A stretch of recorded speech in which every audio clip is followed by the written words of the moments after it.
crock pot cooking, we're going to be making chicken and broccoli. First, let's go over our ingredients. For this recipe, you will need 2 cloves of garlic, 1 teaspoon of ginger, 1/4 cup of low sodium soy sauce, 1/4 cup of honey, 2 tablespoons of rice vinegar, 1 tablespoon of sriracha, 1 teaspoon of sesame oil, 2 pounds of boneless, skinless chicken breast, about 4 pieces, some ground pepper, 1 large head of broccoli. We're actually going to be using 2 just for some extra broccoli, some cooked brown rice, and then you can also choose to add green onions or sesame seeds for garnish. Now before we do any cooking, we're going to want to wash our hands. The CDC recommends washing your hands for 20 seconds using soap and hot water, making sure to get your wrists, in between your fingers, and underneath your fingernails. So let's do that now. After we've washed our hands, we're going to want to wash our produce. So the only produce we have for this recipe is our broccoli, which is one of the main ingredients as it is in the title, chicken broccoli.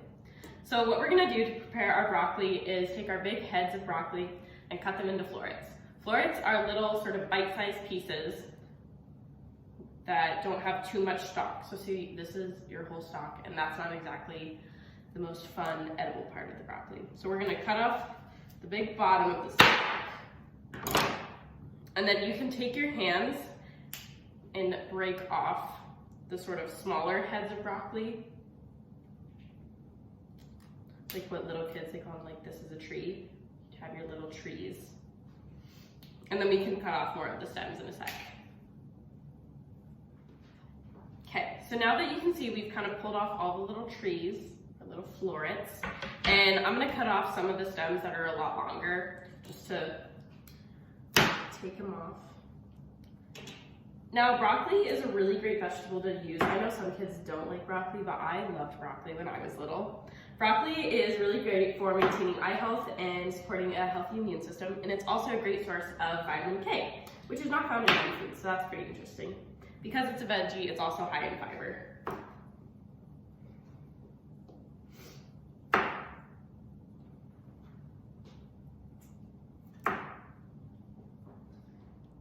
After you finish cutting up all of your florets of the broccoli, we're gonna put it in a bowl and set it aside for later. Next, we're gonna cut up our garlic. So for our garlic, we're going to mince it. If you have a garlic press or a mincer, you can use that as well, but we don't. We have these very large cloves of garlic. So to mince your garlic, you're going to cut them as finely as possible. That's what a mince is. Garlic is really great for supporting heart health. Garlic is also in the same vegetable family as onions. They're called alums. You can tell they're in the same family because they both have the same sort of papery exterior with layers. So we're just going to cut up our garlic.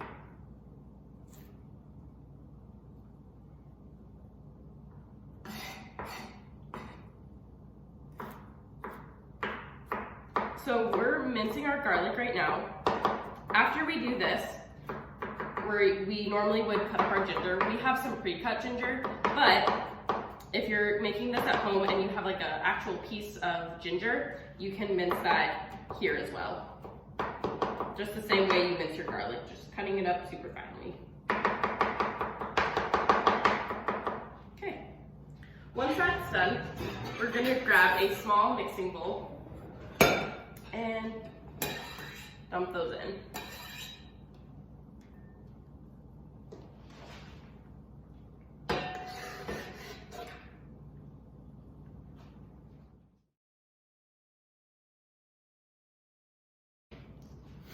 Next, we're gonna add in our ginger. Like I said, if you have an actual piece of ginger, you can cut that up, mince it, and add it in. We just have this pre-cut ginger, so we're gonna go ahead and add a teaspoon of that.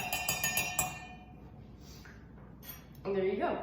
Ginger is actually a really cool plant because it's used a lot for its medicinal use. So ginger is actually thought to reduce stomach aches and reduce nausea. So if you ever have a stomach ache or you're feeling nauseous, they actually make ginger candy that you can eat that'll help reduce those. The more you know. Okay, the next thing we're going to add is all of our sauces. So here we have our 4th cup of low sodium soy sauce. We're using low sodium to reduce our salt intake. Next we have our 4th cup of honey. Honey is a really great ingredient to use if you're trying to cut out sugar out of your diet. It's a great natural sweetener that you can substitute for sugar. Just gonna make sure we get all of that. While we do that, we're also gonna add our 2 tablespoons of rice vinegar, our 1 teaspoon of sesame oil, and our 1 tablespoon of sriracha. The sriracha is gonna give us a little bit of spice and kick.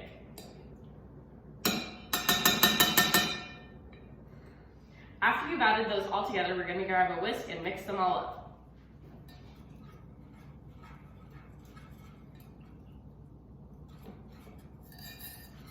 For this recipe, if you don't think your sauce is liquidy enough, you can also add some water to make it a little more liquid.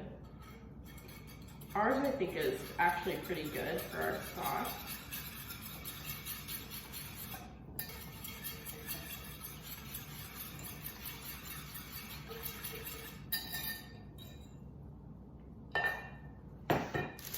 Now we can start adding our ingredients to our crock pot. For our crock pot, we've also put a crock pot liner on it to make cleanup easier. So what we're going to add is our 4 chicken breasts. So chicken is a really awesome meat to cook with because it is a lean meat, meaning it's higher in protein and lower in fat. So after you've added all of your chicken in, make sure to not touch anything and immediately wash your hands. This is going to avoid cross-contamination because we're touching raw meat. Now I'm going to wash my hands. After your chicken is in the crock pot and you've washed your hands, we're going to add a little bit of black pepper, just a little.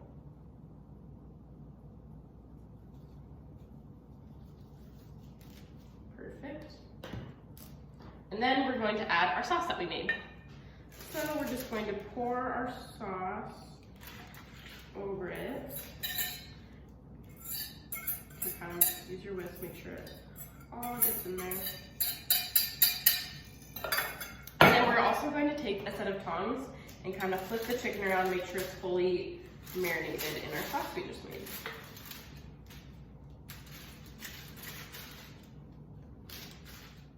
Now that our chicken's ready, we're going to grab our lid and turn our crock pot on to low for about 4 hours.